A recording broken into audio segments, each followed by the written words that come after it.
for Macquarie. Thank you, Deputy Speaker. I rise to speak on the consideration in detail of the diverse portfolio that the Attorney-General manages. And of particular interest to me is our government's reform of Australia's system of administrative review. The Administrative Appeals Tribunal and the Immigration Assessment Authority are being replaced with a new federal administrative review body, the Administrative Review Tribunal, the AAT. Now, this is not, as the member for Bradfield would have us think, a name change. It goes way beyond that. It's about fixing a system that those opposite broke and totally undermined. The creation of the ART will restore trust and confidence in Australia's system of administrative review.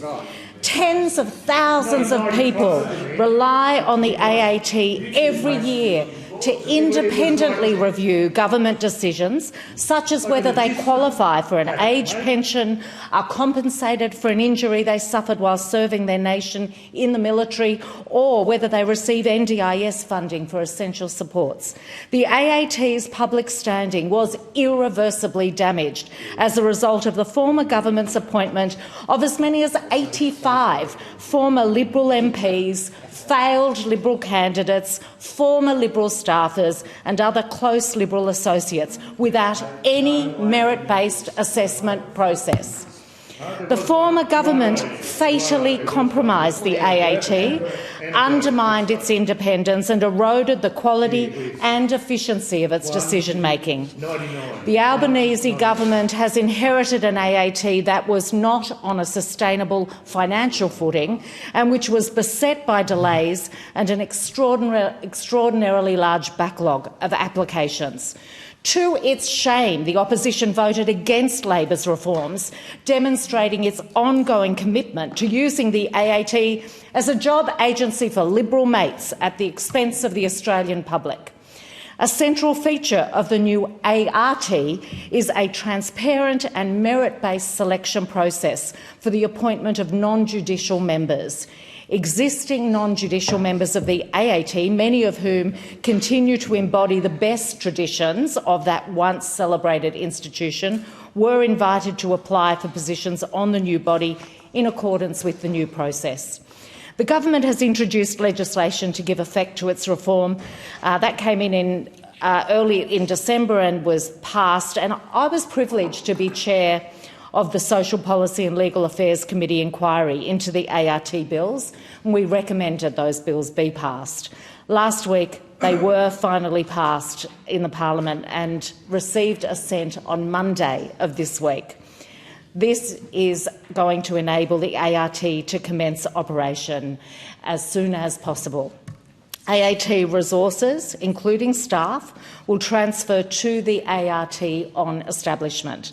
The priorities of the AAT for 2024-25 and until such time as it no longer exists are to manage its large and diverse caseload, including ensuring the continued delivery of high-quality services to its users.